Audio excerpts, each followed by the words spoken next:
They call me an activist, but they portray me as a terrorist, a crazy fucking feminist. They only show my scowls and fists, I'm rotten like a growing cyst, but they miss the fact that I'm a regular woman with her conscience intact, so don't retract or refrain from this nonsense. It's clear as day and dark and dense while players play and crowns commence. We stand idly by, blinded by our own self-defense from acting on what is common sense.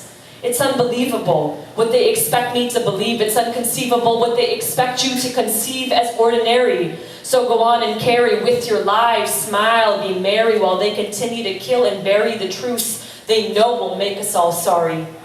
And yet I hear the same explanation over and over. You can't change the world, it's been like this forever. It's a lost endeavor. But I'm sure these words themselves will sit on your psychological shelf and you will dwell on my thoughts as if they were a voodoo spell. Because rain or shine, heaven or hell, the only thing that makes a difference from what I can tell are those who objected to what they saw and suspected, boldly rejected, and then resurrected.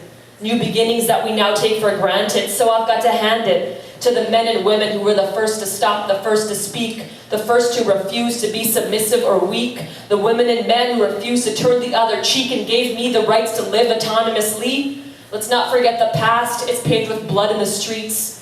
To live, to love, to laugh, to cry, the woman that instead of being a slave chose to die. And you still ask me why I go to rallies and protests? I ask you why we live in a society obsessed with distortions of beauty and perfection that do nothing but infest on our higher minds that are constantly pressed. The world is constantly perpetuating so much internal shame, all for twisted games that we hope lead to fame. But this isn't our world of puppet masters, where we are taught to keep working, buying and wasting faster and faster. A desperate system headed to a one-way disaster, and the only change that we can master is the ones we make within, because the questions we pose pave different roads to our loved ones and kin. So what's an activist but someone who refutes submission? Those who stepped outside the herd with a brave new vision, gave us an option, a choice, a decision, made their marks on our histories like an incision. But this is not a circumcision, it's more a space of circumstance, taken to create agency, and at first glance you may not recognize the importance of change, but the world is so deranged in a way that is all too familiar yet still so strange. Privileged bodies continue to make this false system advance. So many lies are told as they continue to spit their rants. Some paid to be quiet as they watch the puppets dance, but this is all an illusion, a melodrama, a trance.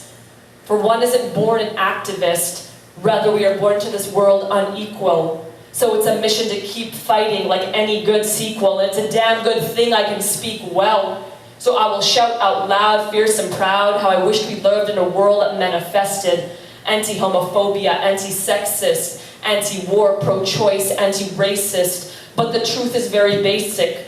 We can only accept change when we stand up and face it. When we question our status quo and show them we resist, the opportunities are now and they cannot be missed. We must show them that our strength will not be dismissed. I may only be a human, but I'm an activist.